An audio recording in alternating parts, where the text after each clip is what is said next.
¿Qué tal? Buenas tardes. ¿Cómo están hoy día? Un día más en la cápsula espacial. Hoy día con invitados de lujo, como siempre. Nos acompaña Guillermo y Willice, ¿no es cierto? Lo dije bien, ¿cierto? Sí, exacto, está bien. Un gusto de tenerlos por acá en la cápsula. Muchas gracias por acompañarme.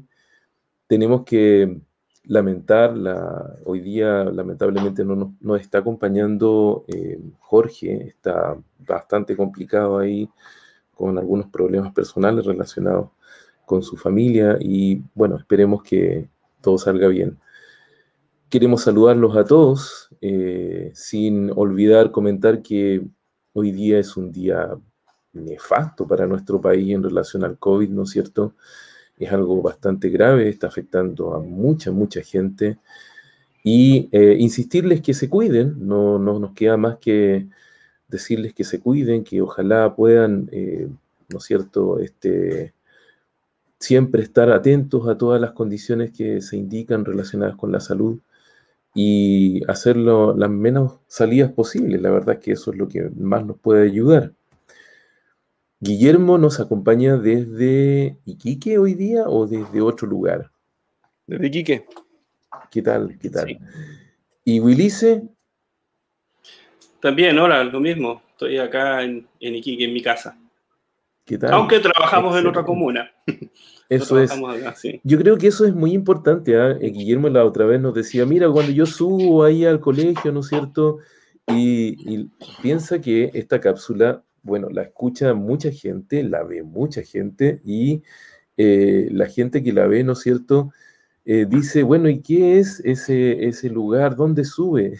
Hay que situar un poco a la gente, ¿ah? Yo creo que es una cuestión clave allí que es importante poder comentar. No sé si nos pueden comentar dónde estamos para que así más o menos la gente que es del extranjero se pueda ubicar. Sí, Iquique está en la costa de Chile, la primera región de Tarapacá, y si uno sube un par de kilómetros, como 9 kilómetros, se encuentra con Alto Hospicio. Posteriormente seguimos subiendo un poquito hacia La Pampa Alto Madrugal, por autopista aproximadamente una hora, nos encontramos con Pozo Almonte, que está camino hacia el norte. Si uno llega arriba, se encuentra con la cordillera, ¿no? Con el altiplano hacia arriba, y hay dos caminos, uno que va hacia el norte, hacia Arica, pasando por Guara, y hacia el sur que va a Pozo Almonte. Y ahí nos encontramos en pleno desierto del Tamarugal, con la comuna de Pozo Almonte, que tiene varias escuelas, varios pueblos también, entre ellos Mamiña, La Tirana, La Huayca. Y ahí trabajamos nosotros en la escuela básica Pozo Almonte, que está en la misma ciudad de Pozo Almonte. Estamos a una hora aproximadamente de Iquique subiendo. Ahí nomás, cerquita, ¿no? Sí, cerca. Una buena carretera. Sí, cuando la gente nos dice, ¿y tú dónde vas? Así como de vacaciones. Nosotros decimos, bueno, recorremos casi todo Chile en realidad, porque a veces vamos a Puerto Montt, ¿no es cierto? Es como ahí nomás cerca. Y dice, ¿dónde vives tú? Como a 3 días de tu casa, más o menos, como a 4 días de tu casa. Esa es como la proyección de distancia, ¿no es cierto? Pero bueno, metámonos de cabeza en la temática de hoy día. Aprender a leer y leer para aprender.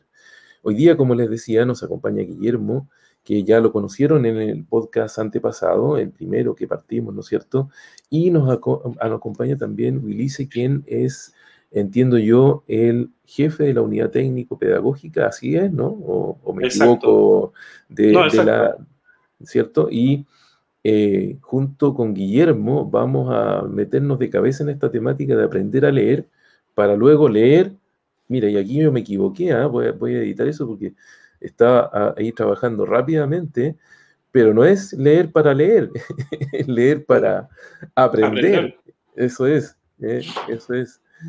Y esto nos motivó mucho porque la verdad es que uno dice, pucha, ojalá pudiéramos transmitirle a la gente lo importante que significa la lectura, ¿no es cierto? Y esos elementos son los que en este instante, a propósito de primero del estallido social y luego de todo el año pasado, ha complicado bastante en la progresión escolar en la temática de la lectura. ¿No es así, Guillermo? Sí, estaba muteado. Ya, Sí, ha sido difícil poder desarrollar estrategia a nivel directiva, en mi caso, para poder apoyar el aprendizaje de la lectura y escritura de los estudiantes. Nosotros en la escuela actualmente estamos trabajando el primer ciclo en esa temática de educación popular y hasta segundo básico. Estamos siendo asesorados por una fundación que trabaja en eso. Estamos aplicando el método MATE. Y hoy día conversaba con una apoderada. A nosotros nos interesa mucho poder ir viendo cómo se vive en las casas el aprendizaje de los niños. Entonces, la colega me decía, siendo profesional de la educación, lo difícil que era tener que estar con sus hijos en ese proceso, recortando, trabajando con las mediciones del tiempo que son muy, muy específicas, muy acotadas. Y me decía que es bastante desgastante para ella, que es profesional de la educación. Entonces ahí estamos viendo cómo eso está también impactando en los hogares donde no hay formación educacional. Entonces esa es la mirada que nosotros tenemos actualmente. Estamos aplicando ese método de lectoescritura. Hemos ido haciendo mediciones. En los niveles iniciales estamos bastante bien, a pesar de lo que estamos viviendo y lo difícil que es. Nos encontramos con buenos números, con buenos resultados, que en algún momento que queremos medir que si realmente la presencialidad se pueden ver reflejados. Nosotros creemos que sí, que sí. Pero ahí nos encontramos también en otro extremo, que es el que visualiza Ulises, pues, en su ciclo, en sus niveles. Ahí vemos un quiebre en los resultados bastante amplio. ¿Cuáles son esos niveles que maneja Ulises? Para que nos vaya contando Ulises al tiro, hay que entrar nomás en materia. Sí, no, claro. No, pero es respetuoso de la opinión de Guillermo, porque es súper importante poder también contextualizar eso. Mira, fíjate que a mí me gustaría partir diciendo lo siguiente. Esto del tema curricular y el tema del seguimiento curricular que había normalmente, digamos, con la presencialidad, ¿cierto? Yo te contaba recién que en el caso básica es 38 horas y en medio es 42 horas. Esto se corta en algún momento en Chile a partir del 2019. Desde ahí para adelante el tema curricular que teníamos ya no existe más. O sea, desde ahí para adelante empieza una serie de situaciones que nos llevan hoy día a tener un currículum que es acotado, que es pequeño, que es priorizado, y que yo estoy muy a favor de eso, porque de una u otra forma lo que se encuentra ahí como currículum son aprendizajes que son claves. Y la definición de un aprendizaje clave son aquellos aprendizajes que tú tienes que tener, ¿cierto?, para progresar en la vida. O sea, de una u otra forma, esos aprendizajes, si no los tienes instalados, no te permiten progresar, como por ejemplo la comprensión lectora, el tema de manejar números y operatoria, por ejemplo, que son cosas cotidianas que nos encontramos todas las días. Los niños tienen que estar preparados para eso, sacar porcentajes, por ejemplo, entender qué significa el 50% de una oferta, todas esas cosas, ¿te das cuenta? Entonces llegamos a un currículum... El 10%. Claro, también. Y bueno, ahí están todos esperando eso. Entonces, frente a esa situación se han hecho varias cosas, pero lo que me llama la atención con respecto a la comprensión lectora es que hay ausencia de políticas gubernamentales con respecto a promoverla en estos tiempos de pandemia. Y es ahí donde yo quería llegar, porque los colegios han tenido que ver sus propias estrategias para poder promover la comprensión lectora y poder, digamos, trabajarla a fondo. Entonces, y para eso también existe un grado de conciencia de parte de, ¿cierto?, de las personas que trabajan en gestión, darle la importancia a lo que se refiere a esto y tener, digamos, una buena implementación curricular, un buen monitoreo, un sistema de seguimiento, diagnóstico, para estar monitoreando, ¿cierto?, lo que significa el aprendizaje de los estudiantes, lo que es la comprensión lectora. Para nosotros es vital eso. Nosotros lo primero que hicimos en este tiempo, este año 2021, porque el 2020 a todos nos pilló mal parado, como yo te contaba recién, sí. Nosotros lo que hicimos en este tiempo fue diagnosticar a los estudiantes en comprensión lectora, y exclusivamente en comprensión lectora, desde tercero básico hasta octavo básico. Los resultados que te contaba Guillermo son notorios. En el caso del primer ciclo tenemos muy buenos resultados, y en el caso del segundo ciclo los niveles de distribución por logro empiezan a bajar un poco, ¿ya? O sea, ahí tenemos varios niños en niveles insuficientes. Lo que sí, esta práctica nos permitió identificar con nombre y apellido quiénes son. O sea, al momento de instaurar el diagnóstico, nosotros tenemos una plataforma que nos arroja toda esa información y podemos saber cómo poder actuar de forma diferenciada dentro de una planificación con los distintos grupos de alumnos.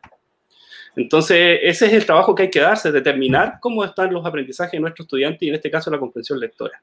Es muy importante determinar eso, sacar la mayor cantidad de información posible desde ahí, implementar una buena programación curricular, con una buena optimización del tiempo, sabiendo que el tiempo es escaso en estos tiempos, y desde ahí partir con un sistema de monitoreo que sea efectivo y promover por lo menos 3 pruebas progresivas en el año, un diagnóstico, una intermedia y una final. Yo creo que eso de una u otra forma asegura un poco que los estudiantes puedan mejorar la comprensión lectora. Eso. Fíjate que eso que tú dices de las pruebas diagnósticas, ¿no es cierto?, para ir viendo cómo va progresando esto, yo creo que es una cuestión clave. ¿Eso, Guillermo, está implementado en todo el colegio de alguna manera o solamente para este tipo de unidad? No, en todas las asignaturas troncales, nosotros desde el año pasado estamos promoviendo las 3 pruebas. Excelente. Y además queremos triangular no solamente con pruebas, con instrumentos aplicados de cierta forma estandarizados, pero aunque muchos han sido adecuados por los mismos profesores. Triangular un poco más con eso, ir un poco más con otros instrumentos para poder triangular, para poder realmente tener un panorama mucho más claro. Pero efectivamente desarrollamos esas 3. De igual forma, nosotros tenemos varios asesores en lectoescritura, asesores a nivel comunal en lenguaje también, en matemática y en ciencias. Ya. Y como dice un asesor nuestro, nosotros igual nos tomamos con calma los resultados también, nosotros nos lo analizamos y buscamos las soluciones. En el caso de segundo ciclo estamos buscando también las razones por las cuales no se logran los resultados que se obtienen en primer ciclo, y tenemos distintas hipótesis allí. Pero específicamente el trabajo evaluativo, entender la evaluación como una recopilación de información para tomar decisiones, más que calificar, es algo que hemos establecido ya y que es un lenguaje común en la escuela. Hemos logrado establecer una visión compartida con respecto a eso. Y estamos trabajando en poder cambiar esa cultura de la calificación, de la décima para el 7 o del 7 con poco esfuerzo, sí, o el comprendo. 4 para los niños que se esfuerzan mucho. Esa lógica estamos tratando de erradicarla y establecer una cultura evaluativa que nos entregue información para mejorar los procesos. Ahora, una de las cuestiones claves, yo creo, de considerar en esto, es que como pusimos en el título, hay un proceso, ¿no es cierto? Hay un periodo en que los niños tienen que aprender a leer, ¿no es cierto? En las escuelas generalmente ese es entre primero, segundo año, tercer año básico, o estoy equivocado yo. ¿Hasta tercero básico? ¿O solamente lo dejan ustedes para el primero básico? No, nosotros creemos que sí, bien, esos niveles son críticos, son fundamentales. Ya. Pero nosotros promovemos el aprendizaje de la lectura y su refinamiento durante todos los años, ojalá que hasta cuarto medio de la niña en la universidad. Nosotros igual trabajamos un tiempo con un doctor en literatura y él promovía para niños más grandes, y no para estos niveles, no del aprendizaje de la lectura ya, sino que para niños que estaban en segundo medio, tercero medio. Él proponía un planteamiento muy distinto. Él planteaba mejorar la lectura a través de la escritura. O sea, decía, ¿cómo vamos a mejorar la comprensión lectora a través de la escritura? Y él mostraba todos esos procesos que se tenían que desarrollar en el cerebro, en un estudiante, para lograr un proceso de escritura que finalmente mejoraban la comprensión lectora, porque para comprender mejor, yo no soy profesor de lenguaje ni experto en lectura. Últimamente me he especializado más en gestión, pero lo que planteaba allí el asesor, el doctor en literatura, era que a través de la escritura era una buena estrategia el aprendizaje de la comprensión, porque había que conocer. Una persona no puede comprender un texto, por ejemplo, de medicina si no conoce los conceptos. Entonces, de esa forma nosotros promovemos no solamente en los primeros niveles, sino que a lo largo de toda la enseñanza formal, y también no solamente dejando la lectura para el lenguaje. O sea, actualmente ya sabemos que eso no es así. Todas las asignaturas deben colaborar, todas las asignaturas tienen que articularse para lograr esos objetivos que son fundamentales. Y el aprendizaje de la lectura en todo su espectro, leer todo tipo de contenido y todo lo que conlleva eso. Fíjate que hay una cuestión que es bien importante que poder considerar tal vez, al tiro todo el paso, Ulises, pero que tiene que ver con el tema de la... Déjame apagar aquí esta cosa que está sonando. El tema de que la lectura y la escritura en el cerebro van por caminos separados, ¿ya? Se enseñan igual como si fuera una sola cosa, ¿ya? Como si fuera un solo proceso. Sin embargo, el proceso de aprender a leer es un proceso que hay que aprenderlo, no es automático como podría ser el lenguaje que adquieren los niños. Efectivamente, aprender a leer requiere una serie de integraciones de subprocesos neurológicos, ¿no es cierto?, que son bastante bien claros y bien estudiados. Justo lo estábamos conversando con Wilise delante, ¿no es cierto?, que idealmente los profesores debieran conocer cada uno de estos subprocesos, desde entender desde cómo funciona el ojo, ¿no es cierto?, y cómo funciona desde el punto de vista de la percepción, después cómo funciona el cerebro, en la integración de información visual, de cómo esa información visual luego se integra y se compara con información auditiva para luego ser entendida como un concepto, como una palabra. Todos esos procesos, si los profes los pudieran entender muy bien, podrían entender dónde hay un problema. Porque nosotros cuando hacemos un análisis desde el punto de vista de la recuperación de una dificultad en los niños con problemas de aprendizaje de lectura, lo que nos estamos dando cuenta es que a veces uno tiende a pensar que es un problema de tipo, ¿cómo decirlo?, de tipo neurológico, biológico, pero justamente tal como decías tú, Willy, antes, a veces el único problema es un problema emocional. Hay una traba emocional relacionada en cómo se dieron las cosas en términos del aprendizaje lector. Entonces, a veces basta con cambiar solamente un poco la forma, la metodología a través de un juego para que los niños se involucren de otra manera en el proceso lector. Me llegan a la consulta niños que tienen secuelas, ¿no es cierto?, de problemas del lenguaje, y que por supuesto además tienen problemas con el aprendizaje de la lectura. Entonces cuando uno los empieza a analizar, lo primero que salta a la vista muy frecuentemente es una traba desde el punto de vista emocional. Y es cuando uno dice, pucha, ¿qué pasó acá? ¿No es cierto?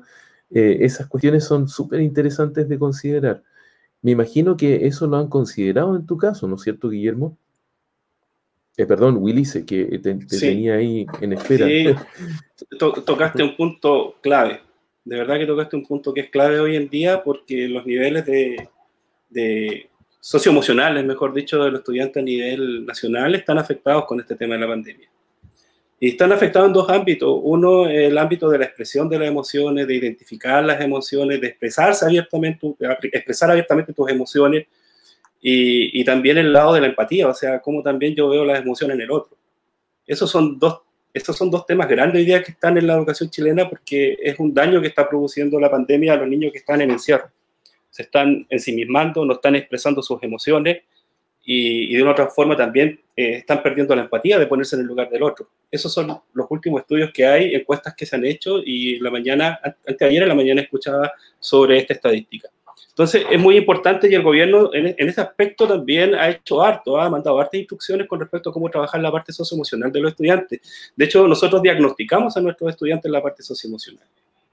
Y dentro de ese rango, nosotros podemos identificar que los niños están en un nivel elemental con respecto a su desarrollo emocional de forma individual, y también el tema de la empatía. O sea, hay que seguir desarrollándolo porque tenemos que llegar a niveles adecuados.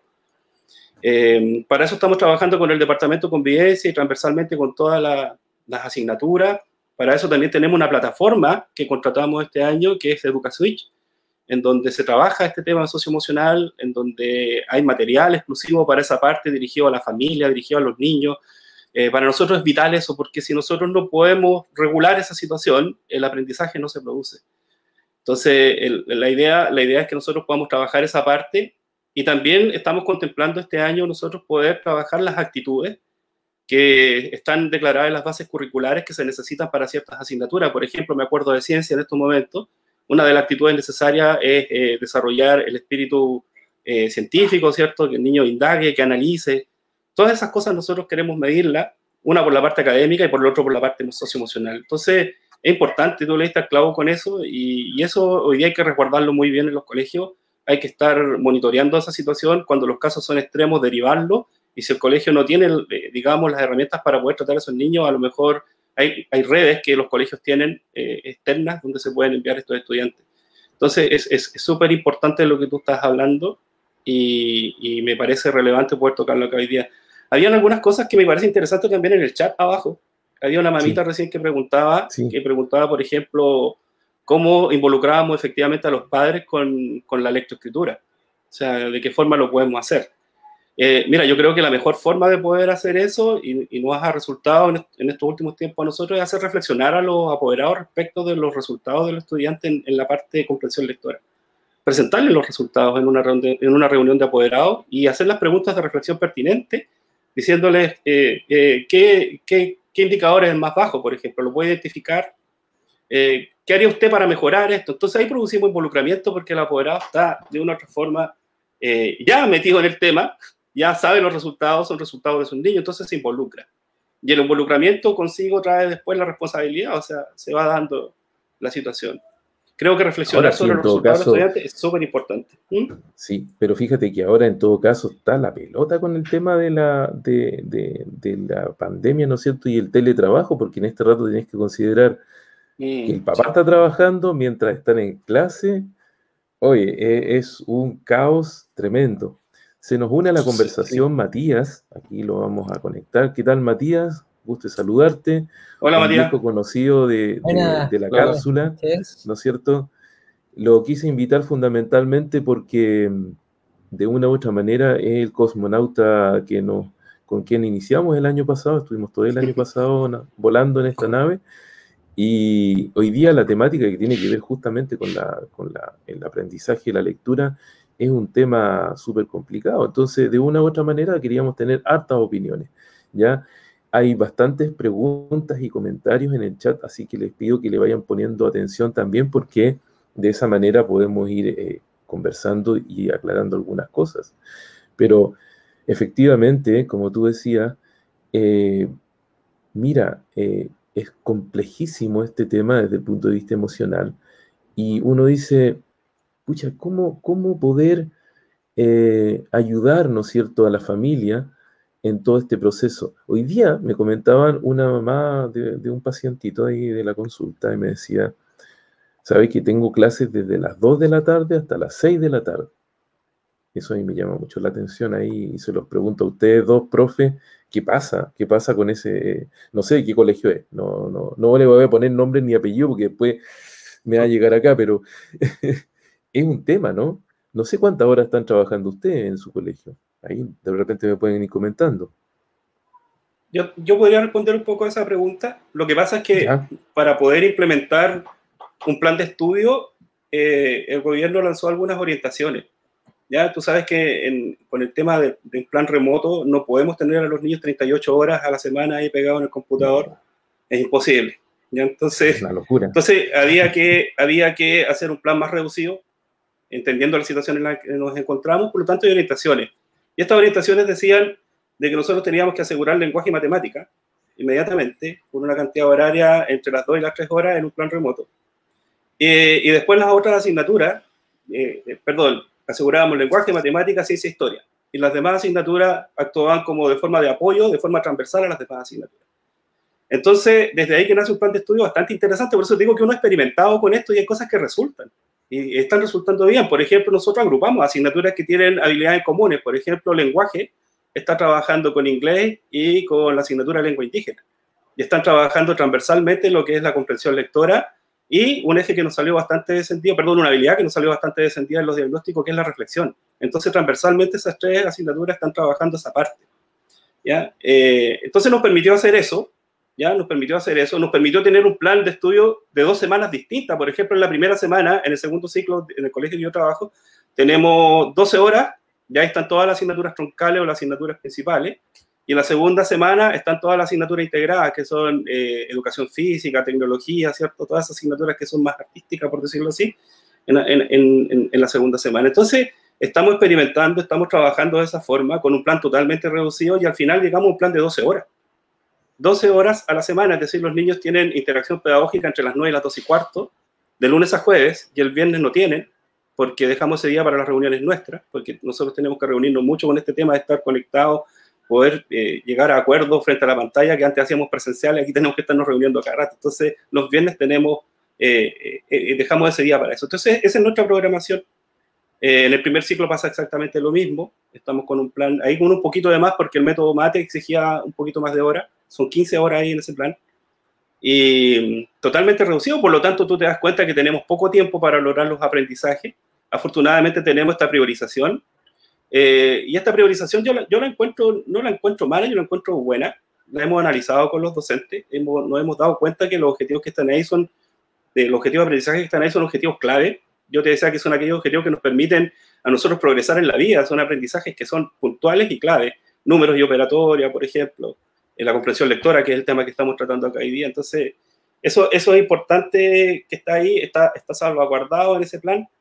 Y tenemos que hacer una programación curricular que sea, pero así, súper adecuada, muy monitoreada, clase a clase, ir viendo cómo se van logrando. Nosotros incluso tenemos intencionado con los docentes trabajar una forma en el aula que tiene que ver, por ejemplo, con que nosotros iniciamos con un indicador y el ejercicio final, el desafío final, tiene que dar cuenta de ese indicador para que se produzca aprendizaje en la misma clase. Entonces, estamos llegando a ese punto de desmenuzar ya el proceso de aula para lograr aprendizaje en poco tiempo, porque sabemos que tenemos poco tiempo. También contamos con una semana... Dime. Que quiero salir de una duda ahí. Tú me dices, partimos a las 9, 9:15, ¿no es cierto? 9 de la mañana. 9 de la mañana, hasta las 2:15. 2:15. Ya. Son 4 horas pedagógicas. ¿Y esas 4 horas están conectados los chiquillos ahí todo el rato? ¿O tienen No, hay un lapso de conexión ahí que dura como 20 minutos entre bloque y bloque. Los bloques son de 2 horas. Ya. O sea, no están todo el rato conectados en este horario. Claro, en ese horario los niños están trabajando con sus profesores. Mira qué interesante, porque igual es un tema. Yo, por ejemplo, Matías es profesor de la universidad. ¿Cuántas horas de clase Matías le hace a los estudiantes universitarios? No, porque voy a ponerlo acá en un problema, ¿no? Es muy, muy variable. Bueno, buenas tardes, aprovechando, ¿cierto?, de nutrirme con toda la pedagogía, un tema muy, muy interesante en el contexto en el que estamos. Y considero, en este contexto, nosotros la tenemos más fácil, trabajamos con adultos, ¿cierto? Y aún así, nosotros damos cuenta que siendo adultos presentan muchos problemas en el aprendizaje por la cantidad de horas que deben conectarse. A veces tenemos que hacer segmentos de 2 horas y se contemplaban previamente 3. Tenemos que estar generando pausas, los aspectos, como nos pone ahí, ¿cierto? Paz. La atención se logra realmente. Claramente nosotros tenemos unos momentos iniciales de captar atención, entre medio el profesor hace un comentario que es un poco entretenido y vuelve a captarlo, pero tener una persona cautiva en la pantalla, no somos Netflix para comenzar, no podemos estar a ese nivel. Entonces, yo que ya lo estoy sufriendo con personas adultas, digo... con niños que aún no tienen, ¿cierto?, desarrollado cuál es su interés específico para profundizar, se vuelve, ¿cierto?, una tarea titánica. Entonces, wow. Guillermo, ¿cómo lo están haciendo ustedes? Porque en realidad es una cuestión súper complicada. Yo de verdad me saco el sombrero, me dicen desde las 9 hasta las 12. O sea, ¿pero cómo? No es posible. Si nosotros tenemos que estar haciendo breaks cada cierto tiempo, tenemos que estar conversando con los colegas que hoy día tengo que ir yo y no tú, ¿cierto? Para evitar este estrés que está rondando en el ambiente. Entonces, cuando ustedes mencionan estos horarios tan extensos, uno dice, wow, ¿y cómo lo hacen niños y adultos, cierto? Tenemos esta dificultad. Sí. Bueno, mira, no sé si viste abajo lo que escribían, hay colegios que tienen horarios más extensos, o sea, tienen jornadas mañana y jornadas tarde. Nuestro plan es uno de los más reducidos, o sea, son 12 horas. Yo he tenido una conversación con una colega que señalaba que el año pasado no tuvieron muchos apoyos virtuales. Nosotros el año pasado le llamábamos apoyos virtuales, porque entregábamos material físico, nos juntábamos cada cierto tiempo con los niños de manera sincrónica, se revisaba, se ejercitaba, se conversaba, y eso era, cada cierto tiempo. Este año planificamos el año con trimestres, de manera que al final del trimestre vamos a hablar todas estas situaciones. Por eso yo te decía al principio que hablaba con una apoderada que, siendo psicopedagoga, estaba bien complicada trabajando con sus 2 niños en las casas. Entonces nosotros igual tenemos que anteponernos, no tenemos que esperar que los apoderados colapsen o que los niños tampoco, tenemos que tomar decisiones. Entonces nosotros vamos a convocar a conversatorios con los apoderados para ver cómo en conjunto nosotros resolvemos este problema, pero cómo también avanzamos. Tenemos que acá equilibrar, pues tenemos que resolver y avanzar y cómo hacer frente a la pandemia de esta manera. Nosotros desde un momento inicial decidimos trabajar de manera a distancia. Hay niños que no trabajan de manera sincrónica porque no pueden, porque tenemos niños muy complicados con temas tecnológicos y temas más básicos incluso. Entonces con ellos trabajamos con la típica guía de papel, el texto, con actividades que cada 15 días ellos retornan, se retroalimenta presencialmente, con todas las medidas de seguridad necesarias. Entonces, esta colega me hablaba de que en su escuela querían, a partir de lo que no habían tenido el año pasado, agregar 20 horas semanales de clases. Entonces, a mí eso no me parece. No sería posible si nosotros con 10 ya tenemos gente muy tensionada que reconoce y hace el esfuerzo, pero con 20 creo que no va a funcionar. Primero, por la cantidad de horas que van a estar los niños en las pantallas. No es recomendable para un niño menor de 7 años estar frente a las pantallas tanto tiempo por el tema del cortisol, los circuitos de recompensa que se van generando, que son muy similares a los adictivos. Más que nada cuando se juegan videojuegos, obviamente, no en una clase, pero se generan más problemas que beneficios. Entonces tenemos que ir adecuando todo esto, ir dialogando y construyendo. Todavía estamos en una situación para la cual ninguno de nosotros estaba preparado. Entonces, yo creo personalmente que el horario, los bloques que tenemos han ido funcionando. ¿Qué es lo que hacemos dentro de esos bloques? Claramente por ahí un comentario señalaba, nosotros no podemos, y lo he dicho siempre, no podemos pretender funcionar como una escuela normal en la presencialidad. Si la presencialidad ya estaba siendo criticada para algunos de nosotros, tenía que cambiar también esto también, pues ahí nuevamente planteo la gran oportunidad que nosotros tenemos para cambiar todo el sistema educativo. Así es. Oye, fíjate que me estaba acordando, yo hace años atrás participé en un proyecto donde cambiamos toda la metodología para enseñar a leer en un colegio en Alto Hospicio. Afortunadamente la sostenedora y los profesores creyeron en mí y en una profesora que estábamos a cargo de ese proyecto y hicimos todo un cambio metodológico con una serie de materiales y juegos donde el centro del aprendizaje lector era el juego. Los niños tenían que aprender a leer jugando. Y me acuerdo muy bien porque en algún rato una de las profesoras, que ahora es directora de un colegio acá en Iquique, se ha puesto una caja y ella era el computador. Entonces interactuaba con los niños con un chat. Entonces ella no podía hablar y los niños no podían hablar, tenían que escribir y leer. Ese era el juego, ¿ya? A ese nivel llegamos con los profesores. Pero una de las cosas más interesantes de ese proyecto fue que yo propuse allí, que fue una cuestión súper polémica, porque yo le dije, los papás no se meten en el proceso de aprender a leer, de enseñar a leer. Acá lo van a hacer los profesores.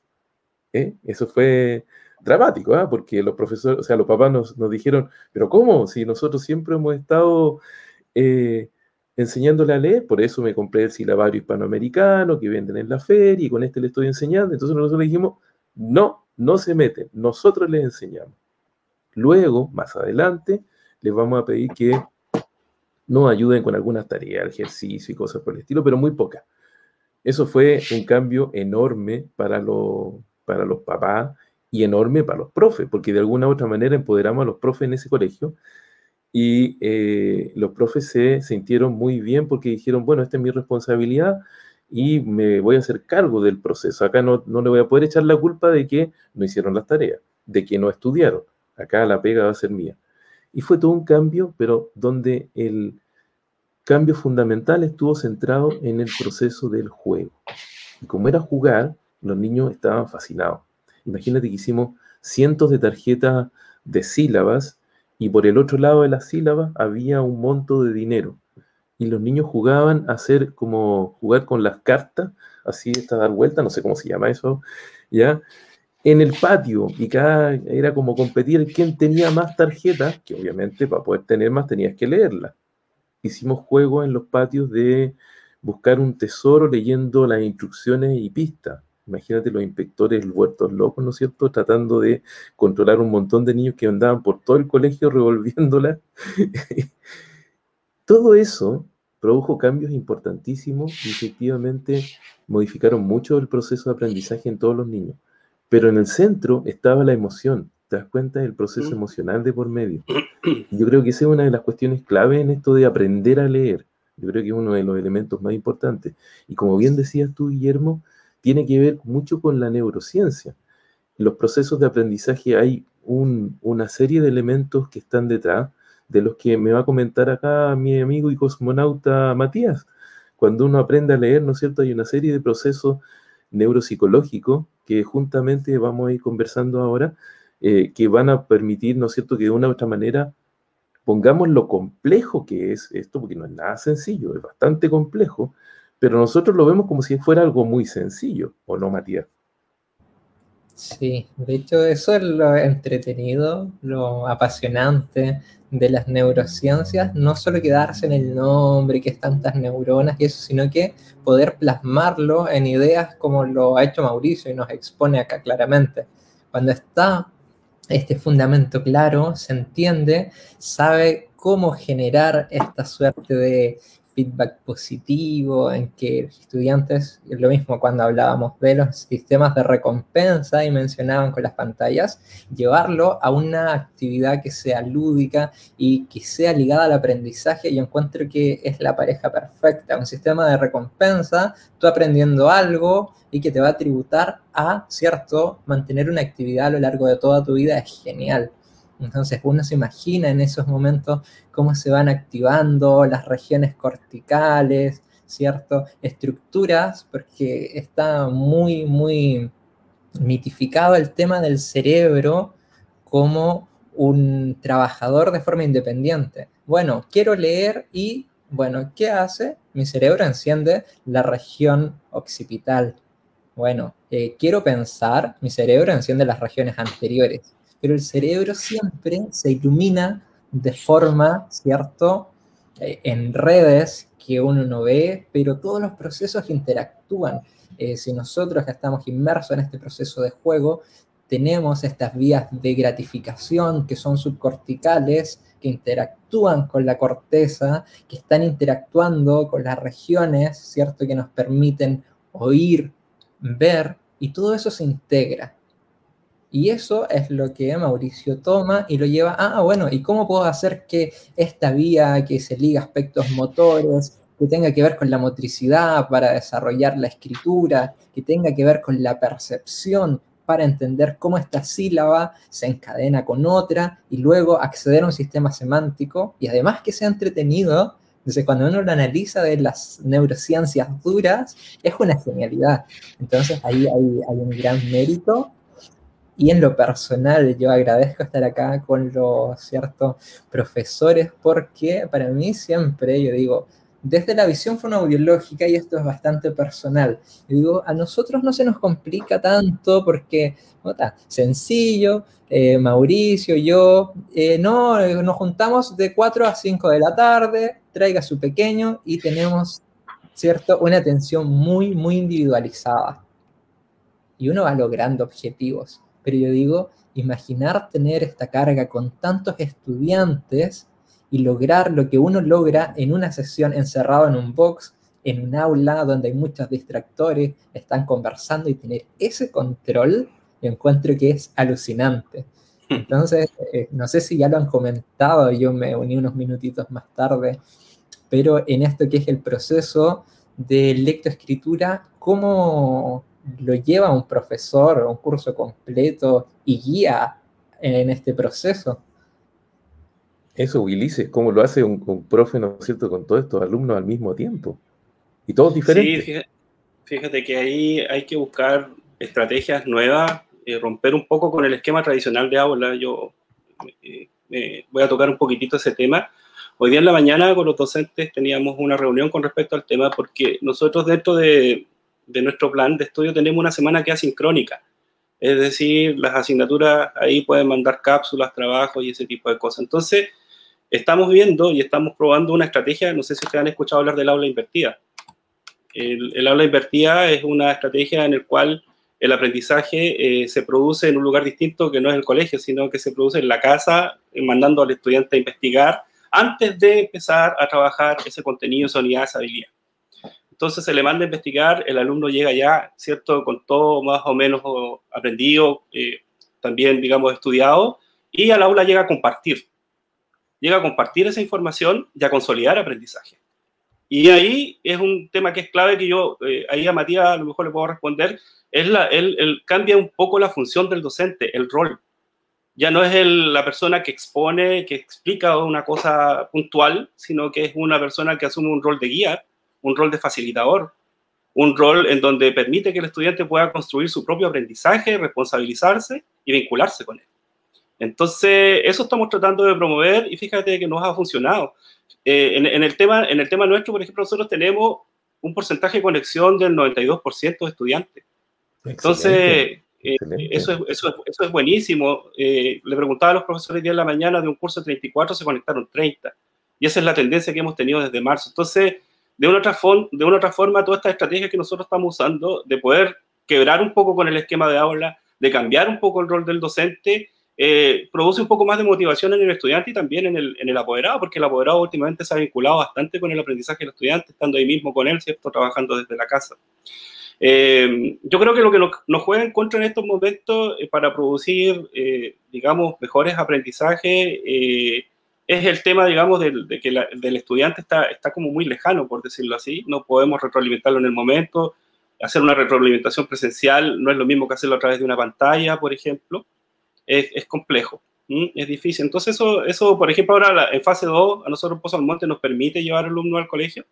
Hemos estado con algunos alumnos en el colegio trabajando, hemos retroalimentado estudiantes, hemos trabajado con estudiantes que no tienen conexión, ojo con eso, porque ahí también hay que ser sinceros. Nosotros trabajamos en un colegio que es de alta vulnerabilidad, es un colegio público, es un colegio donde nosotros tenemos estudiantes que viven en zonas rurales, y por más que le pasemos una tablet y un chip, el problema de conexión va a estar porque no hay servicio que le provea internet. Entonces tenemos que pensar hasta en eso, cómo trabajamos esa parte con esos estudiantes. Tratamos de mandar guías que son muy explicativas. Algunos profesores le entregan pendrive a los estudiantes con cápsulas, con ese tipo de cosas para que puedan desarrollar las guías. La situación no es fácil, todavía no se normaliza un 100%. Estamos en eso, pero fíjate que se visualiza un buen futuro. Ya se visualiza un buen futuro. Recién Guillermo lo decía, hay un tema curricular interesante acá que nosotros podríamos adoptar, porque nosotros también podemos como colegio presentar nuestros planes propios, podemos presentar nuestro currículum propio, y el Estado a través del Mineduc lo podría aprobar eventualmente. Y a lo mejor apuntaría hacia esto, a lo que está ocurriendo ahora. Me gusta mucho la idea de la asignatura integrada, me gustan mucho los planes de estudios reducidos, no con tanta cantidad horaria, con aprendizajes clave. Es súper importante que podamos seguir trabajando de esta forma y mantener esto en la presencialidad. A eso apunto yo. Fíjate que en Estados Unidos, hace unos años atrás, una profesora quería enseñar educación cívica y enseñar cómo funcionaba esto de las elecciones, ¿no es cierto?, de las elecciones de alcalde, de qué sé yo, todo tipo de elecciones. Entonces se le ocurrió hacer una votación y elecciones con su curso. Y por lo tanto, para poder hacer eso, involucró a los papás. Como los papás se involucraron, hubo una emoción ahí porque había elección de presidente, senador, y el sistema de votación gringo es bastante complicado. Entonces, de una u otra manera, la profesora fue involucrando a los papás, a los estudiantes, ¿no es cierto?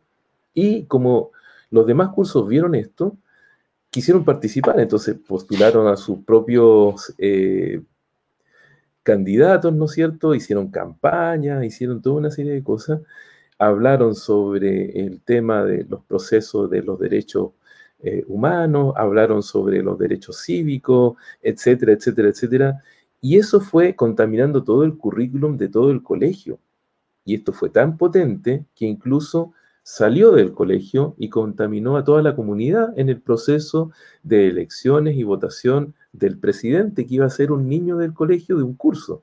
Imagínense lo dramático que fue ese cambio, que de una u otra manera es el currículum integrado que dices tú, Willice. De una u otra manera es lo mismo. Esto fue premiado, fue galardonado enormemente en Estados Unidos. puesto como ejemplo en muchas partes. Luego les voy a dejar por ahí el enlace para que lo puedan leer, es muy, muy entretenido. Y uno dice, qué genial, es una genialidad, ¿no es cierto? Que parte como una idea de un profesor que va modificando todo, ¿no es cierto?, en función de una temática y que lo que es el currículum integrado. Por otra parte, como tú dices, Willice, esta cosa de hacer el flipped learning, ¿no es cierto?, la clase invertida, en la universidad nosotros decíamos, ojalá los chiquillos hubieran hecho esto en el colegio antes de entrar a la universidad, porque vendrían con otras habilidades que tienen que ver con la gestión del tiempo, la gestión de sus propios aprendizajes, ¿no es cierto? Sí. Entonces, yo estoy seguro que Matías, cuando escuchó eso, dijo en su cabeza, esto que está produciéndose ahora va a producir cambios enormes en el futuro de los futuros estudiantes universitarios. ¿O no, Matías? Yo encuentro que, y aquí nos vamos a un tema más profundo, ¿eh? A lo mejor un Pero poco si esa es más la idea, acuérdate que...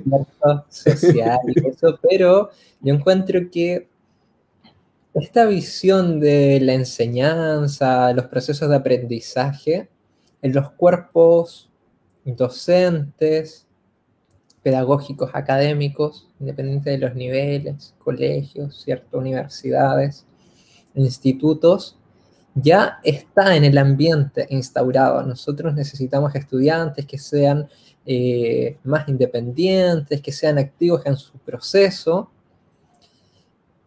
Existen muchas formas, muchas ideas interesantes, pero yo creo que siempre está el freno de las políticas ministeriales que te dicen, bueno, sería una buena idea, pero para hacer eso tú deberías cumplir previamente con esto, con esto, con esto, la pauta, y bueno, ¿qué haces? Tú tienes que apegarte a la pauta y en qué momento realizas el trabajo que se está pensando, podría proyectar de una mejor forma.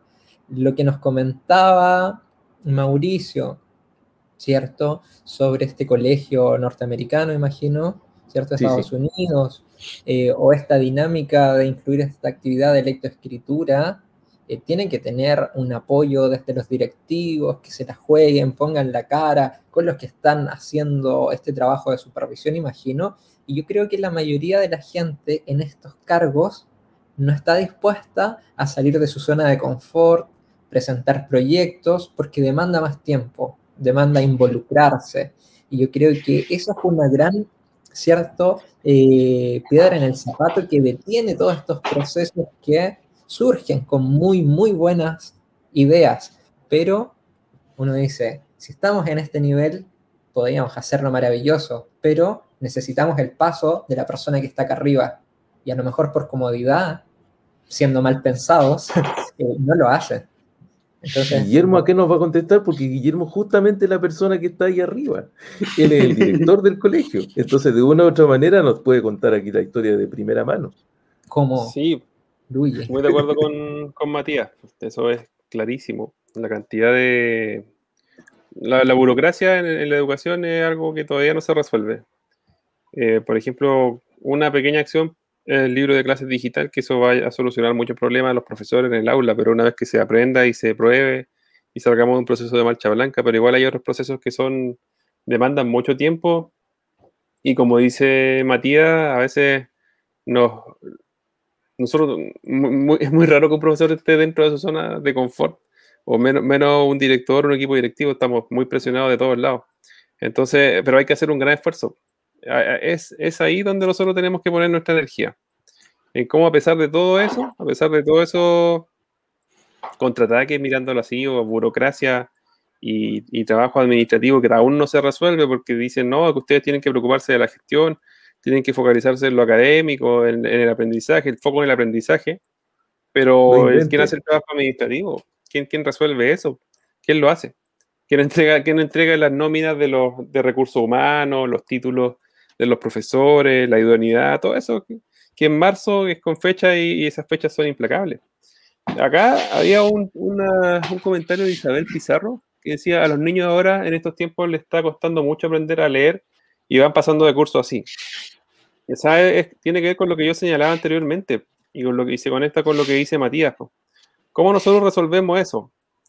Nosotros ya veíamos que en la escuela presencial normal, que tenía muchos problemas, ocurría eso y ahora va a ocurrir también. Entonces nosotros tenemos que visualizar de qué forma nosotros generamos un sello en la escuela, en nuestro proyecto educativo, por ejemplo, un sello de nivelación. Como nosotros en segundo ciclo, estos niños que van pasando de curso así, porque también la orientación es que los niños no repitan de curso. De hecho, si uno quiere, hay razones pedagógicas para que un niño repita de curso, el mismo sistema tampoco lo permite, porque la mediana, si en una escuela es 0, no permite agregar para el otro año y abrir el cupo y generar la vacante en el sistema de admisión. Ya sea un tema. Entonces, los niños pasan de curso así, como dice Isabel. Pero ¿cómo nosotros lo resolvemos? Una estrategia podría ser una estrategia de nivelación. El liceo de San Nicolás, la otra vez salió en la televisión, se mostró mucho, y incluso hizo un reportaje en lo que ellos hacían, y ellos nivelaban desde séptimo a cuarto medio. Con el diagnóstico detectaban 3 niveles y tenían 3 profesores de matemática trabajando paralelamente, en un nivel adecuado, elemental e insuficiente. 3 grupos, paralelamente. El lenguaje, lo mismo. En ciencias, lo mismo. En historia, lo mismo. 4 grupos trabajando en 3 grupos. Entonces, yo les preguntaba, y tuve la oportunidad de conversar con estas personas que estaban a cargo de la unidad técnica, no recuerdo el nombre de los cargos. Yo les pregunté también de cómo los apoderados lo habían tomado una vez que iniciaron eso, porque probablemente hay apoderados que se pueden sentir discriminados porque su hijo está en el grupo insuficiente, en sexto básico, en séptimo básico. Me decían que no, que entendían, que lograron comunicar bien la estrategia y no tuvieron problemas de ese tipo.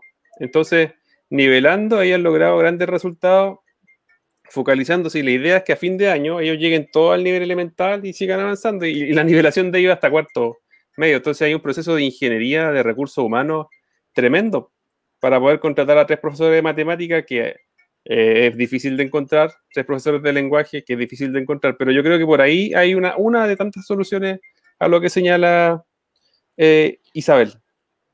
Sin duda, sin duda. Oye, Ulises, me imagino que ustedes acá les pusieron, ¿no es cierto? Yo compadezco a los profes, sobre todo con lo del envío de evidencia, y hablan sobre la creatividad, ¿no es cierto? Que hay que desarrollarla al máximo. Ahí tú, como jefe técnico, ¿no es cierto? De la UTP, que, ¿no es cierto? Uno siempre escucha de la UTP. Me imagino que han tenido que ponerse a trabajar de cabeza en buscar la fórmula para poder sacar adelante a todos aquellos niños que se han ido quedando atrás con el proceso lector. Porque como decíamos al principio, aprender a leer es un tema, pero después el tema es leer para aprender, que tiene que ver fundamentalmente con la comprensión lectura. No sé qué me puedes comentar ahí, Ulises. Sí, es complejo. Es compleja la situación porque la mamita que escribía recién el comentario que apuntaba Guillermo, que decía que los niños no están aprendiendo a leer en este tiempo, también hay que considerar el componente socioemocional, cómo se encuentran ellos con respecto a este tema de la pandemia. Yo te contaba recién de que ya hay encuestas, ya hay, digamos, tabulaciones de información con respecto a que los niños están afectados socioemocionalmente, y eso afecta a cualquier aprendizaje. Entonces, o cualquier intento de producir aprendizaje, por decirlo así. Entonces hay que tener mucha consideración con eso. Hay que estar monitoreando todo eso todo el tiempo con los estudiantes. Yo te dije recién que nosotros lo hicimos, tomamos un diagnóstico socioemocional en el colegio y pudimos determinar, ¿cierto?, cómo están los niños en esa parte. También te dije que estamos en un nivel elemental, caminamos hacia niveles más adecuados en esa parte, pero por lo menos tenemos esos niveles. Se me imagina que deben haber colegios que tienen niños en niveles insuficientes en esa parte, y es ahí donde tenemos que trabajar. Por ejemplo, a nosotros nos salió un curso muy descendido en la parte socioemocional, y es un curso chico, un curso del primer ciclo. Entonces, son niños muy pequeños que están afectados en esa parte, y hay que tomar estrategias y acciones puntuales. Por lo tanto, todo esto, para resguardar mejores aprendizajes en estos tiempos, hay que tenerlo monitoreado. Hay que tener monitoreado lo socioemocional y hay que tener monitoreado los aprendizajes. Y como te dije, hay que hacer una muy buena selección de aprendizajes claves con respecto a la comprensión lectora. Llevar este análisis, ¿cierto?, a un plano de una distribución curricular acertada, correcta, ¿cierto?, en este poco tiempo que tenemos, y nuevamente seguir monitoreando los aprendizajes de los estudiantes y ir viendo cómo van, si avanzan, si retroceden, y ahí viene la práctica que dice Guillermo en este caso, que nosotros pretendemos a todos los estudiantes que están en los niveles elementales nivelarlos, trabajar de forma particular, individual con ellos para poder producir aprendizaje y levantar, ¿cierto?, esta parte socioemocional que está un poco flaca. Y con respecto a eso, también me gustaría acotar, porque esto está ligado con un sistema evaluativo igual. ¿Cómo nosotros evaluamos en este tiempo la comprensión lectora?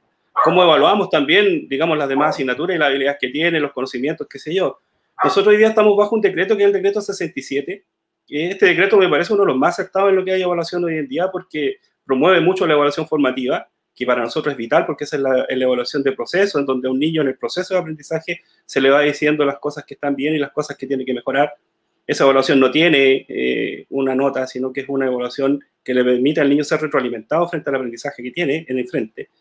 Tenemos la evaluación sumativa también, que eso también va dentro de lo que es el proceso, de lo formativo. Tenemos pruebas globales para certificar si el estudiante realmente adquirió, ¿cierto?, los objetivos de aprendizaje que nosotros estamos tratando de ver en el trimestre, porque nosotros estamos divididos en trimestre, no en semestre, tenemos 3 trimestres. Entonces, esa también la tomamos, ¿cierto?, esa prueba. Y finalmente nosotros evaluamos actitudes. Y es aquí yo también donde queríamos detenernos un poquitito, porque nosotros estamos intencionando el término de evaluación para el aprendizaje. No solamente evaluar conocimientos y habilidades, sino que de una vez por todas sentarnos a trabajar seriamente la evaluación actitudinal. En este caso, el ámbito que comprende esta evaluación actitudinal, en el caso nuestro, sería el tema socioemocional y las habilidades que se piden, o las actitudes, mejor dicho, que se piden a desarrollar en las bases curriculares. Ahí estaría comprendido, ¿cierto?, nuestra evaluación actitudinal. Entonces, si tú te fijas, si tú tienes un proceso vigilado, un proceso delineado, un proceso consensuado con los docentes, si tú logras lograr la confianza colectiva con las personas que están a cargo tuyo, podemos caminar hacia objetivos comunes y estas cosas se pueden lograr, o sea, se puede producir aprendizaje. Pero es trabajo chino, no es fácil.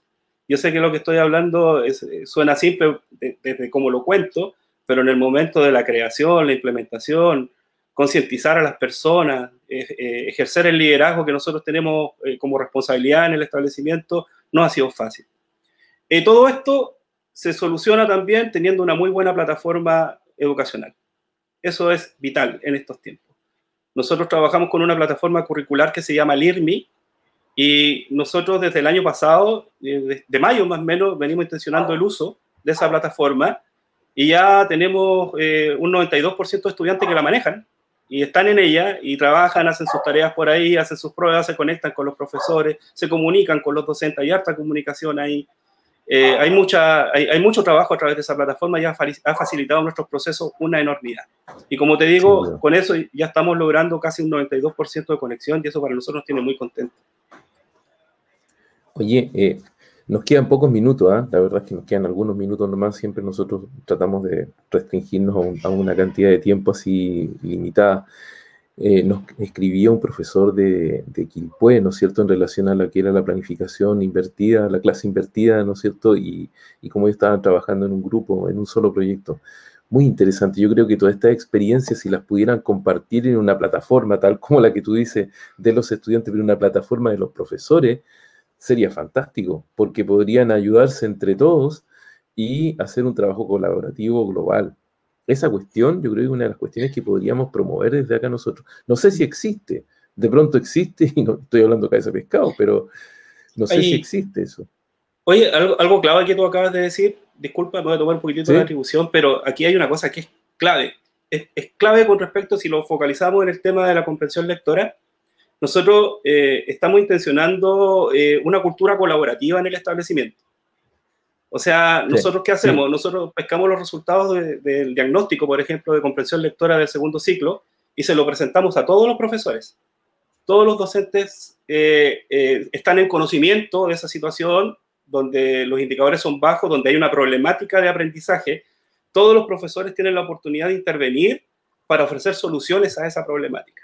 Y eso se ha vuelto clave, porque eso significa, de una u otra forma, tener o iniciar una cultura colaborativa, desprivatizar un poquitito tu conocimiento y compartirlo con otros para resolver problemas de los estudiantes, que a nosotros nos parece genial. La cultura colaborativa viene a solucionar muchos de los problemas de aprendizaje de los estudiantes. Fíjate que nosotros desde el año pasado venimos intencionando el tema de los departamentos. Nosotros creamos departamentos en el colegio y hemos puesto a dialogar los 2 ciclos de pedagogía para resolver problemáticas en todas las asignaturas.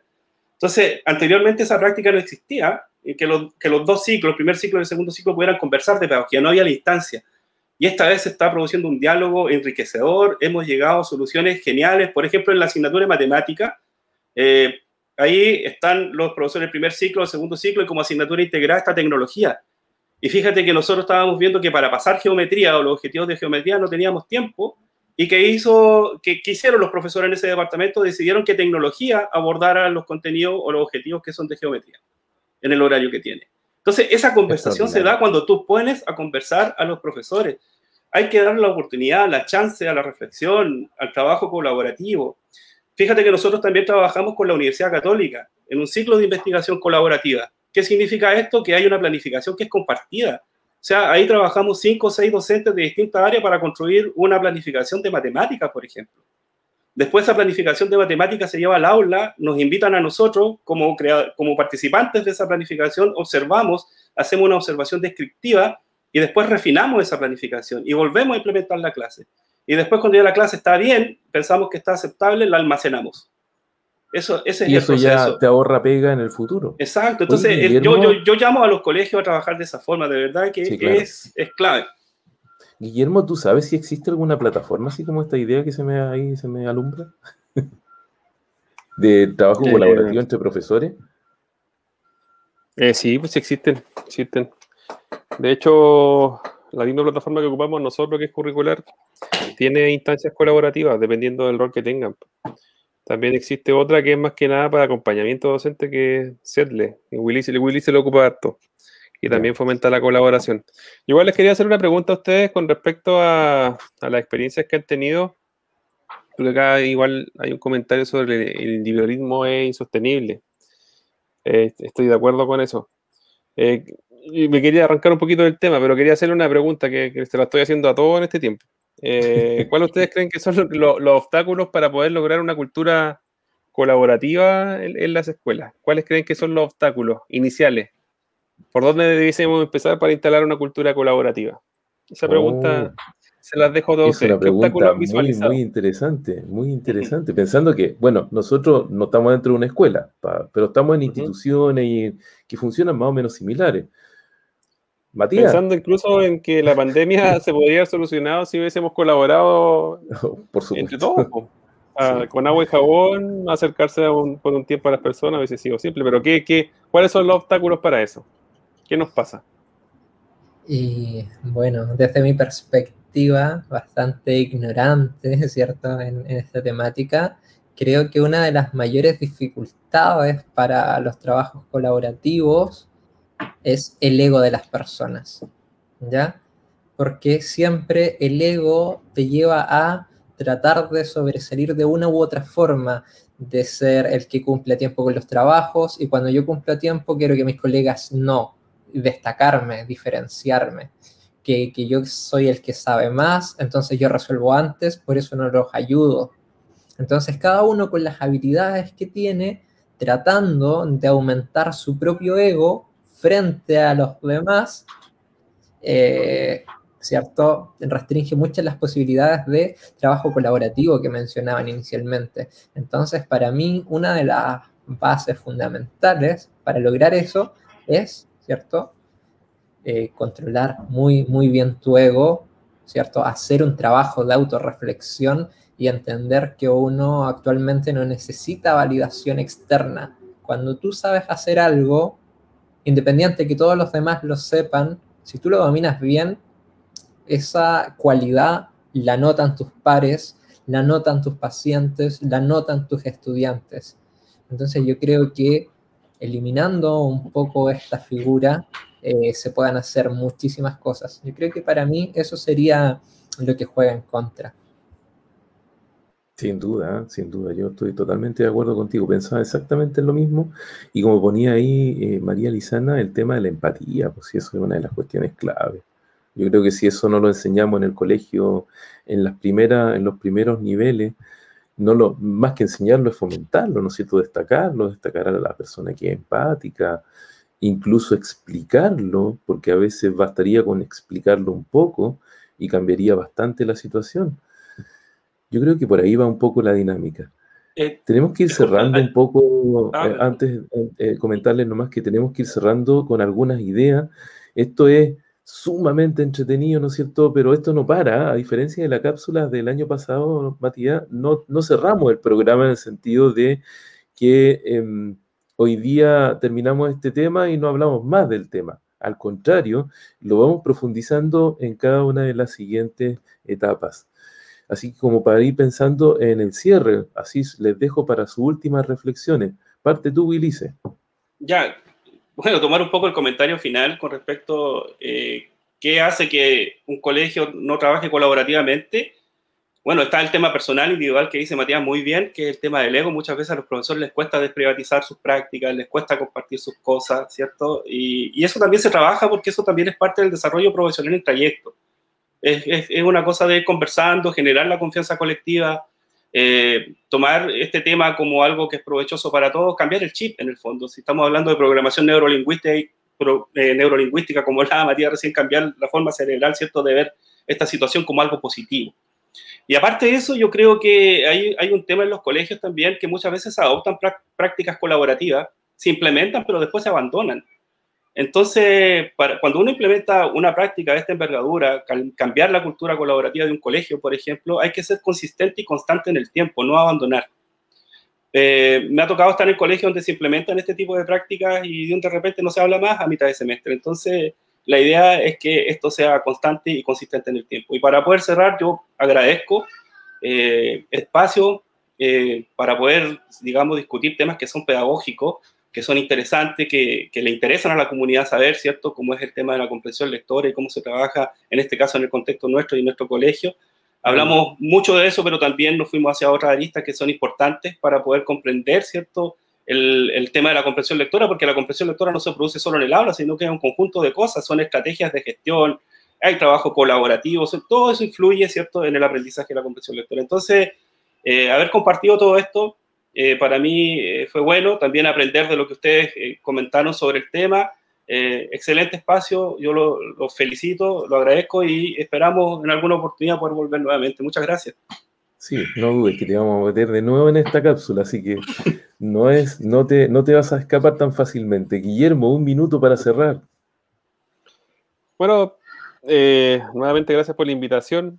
Lo último, transferir aprendizajes para todos, que podamos aprender realmente a convivir dentro de la escuela y vivir con el ejemplo. Se habla mucho de las emociones en trascendencia, de cómo nosotros modelamos ese aprendizaje de la convivencia, y como decían ahí muchos, también se hablaba mucho de los proyectos en comunes, trabajar en proyectos en comunes, desarrollar inquietud y aprender a compartir las tareas de cada uno de nosotros, y como dice Matías, sacarnos el ego de encima para poder lograr algo tan importante como la lectura de los niños pequeños, y que esto se logre y se profundice y se vuelva algo complejo y útil para los estudiantes. Eso. Matías, 1 minuto. Bien, mi minuto quiero agradecer nuevamente estar en la cápsula. Se siente genial, ¿cierto? Este espacio, estar transitando ahí. Eso, contento de estar aprendiendo, ¿cierto? De los profesores que son los especialistas, los que más han mojado la camiseta, como se dice, literal, así. No como en la empresa ficticia que uno dice moja la camiseta por explotarte. No, los profesores, sí, hay que sacarse el sombrero con ellos. Así que muy, muy feliz de escuchar, ¿cierto?, en vivo lo que tienen que ir enseñándonos, y tratar también de estar un poco más presente en la cápsula. Esta temporada posiblemente sea mi participación esporádica, pero en la medida en que podamos aportar, y más que nada yo vengo acá a aprender, ¿cierto?, se agradece mucho. Sí. Bueno, muchas gracias por su participación. Los barbones de esta semana, que como les decía tempranamente, todos con barba ahí, barba de pandemia, no lo sé. Yo solamente quiero decir que le mando un gran abrazo a Jorge, que está pasando por un trance bien complejo hoy día, y a todas las personas que están siendo de alguna manera golpeadas por la pandemia, darles un gran abrazo de parte de nosotros, invitarlos a leer con sus hijos e hijas algún cuento, alguna historia, algo bonito, porque a todos nos está afectando el estrés de esta pandemia, a todos, niños, niñas, adolescentes, adultos. Por lo tanto, les invito, a propósito del tema, a leer algún libro, a leer algún cuento, a leerles un cuento a sus hijos como lo hacían cuando eran pequeños. Van a ver que van a provocar un pequeño cambio. Así que les mando un gran abrazo a todos y nos vemos la próxima semana en un nuevo episodio de La Cápsula Espacial. Adiós. Chao. Chao.